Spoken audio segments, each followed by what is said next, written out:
Hi, my name's Schaefer. I'm here to talk to you today about Detroit regenerated. So first let's start with Detroit's past. So in the past, Detroit was a city of about 1.8 million, and it had the highest per capita income in the U.S. These are pictures of the Packard plant, which was one of the big car manufacturing facilities in Detroit at that time. But if we take a look at now, all these facts came from 2013, and they really outweigh the facts from the past. You can tell there's a lot more. So Detroit now has 700,000 people compared to the 1.8 million. In 2013, Detroit tried to file for Chapter 9 bankruptcy, which was the largest municipal bankruptcy in the history of the U.S. The city owes money to more than 100,000 creditors, facing $20 billion in debt and unfunded liabilities. There's less than 27,000 manufacturing jobs compared to 296,000 in the past. Some houses will sell for less than $500 at auction. There's 78,000 abandoned homes in the city. A third of Detroit's 140 square miles is vacant. 47% of residents can't read. Less than half of the residents have jobs. 60% of Detroit children live in poverty. The population has fallen 63% over 60 years. 70 Superfund hazardous waste sites in Detroit. There's 40% of the street lights that do not work, and a third of the ambulances don't run. Some of the ambulances are so old that they have 250,000 miles on them. 2/3 of the city parks are closed. Police force has been cut by 40% over 10 years.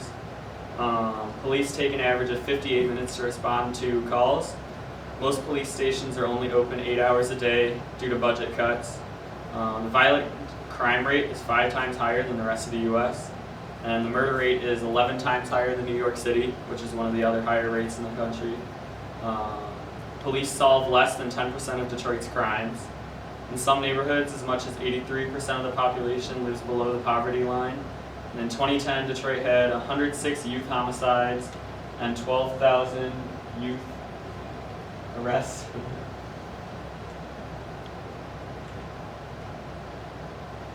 Arrested for criminal activities. So the solution is Detroit Regenerated.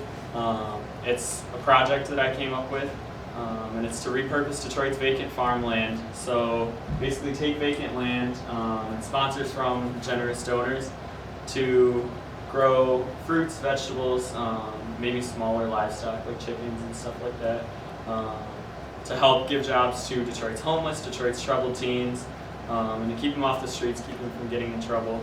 And then, it provides food for the homeless, it provides a place for kids to go and be safe, and to basically do something other than go out and join gangs and cause trouble.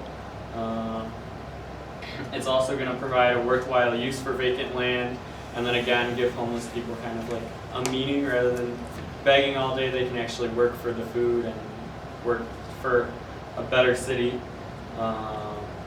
And then, so the funding is going to be completely by donors, probably starting on some of those cheaper properties that I mentioned before. So it'll have to start small with the cheaper houses under 500, and then eventually grow and hopefully gain publicity and become kind of like a national thing that we can start in other cities around the country with the same problems. And then all donations will be used to repurpose the land and fund like the growing of vegetables and fruits and all that. And then and just like the wow factor is to keep the homeless with like a purpose and to keep the kids off the streets, provide food for all of them and the poor, and then eventually if it gets big enough to supply maybe even some soup kitchens, stuff like that with fresh produce.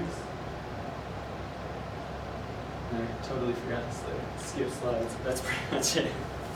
Great.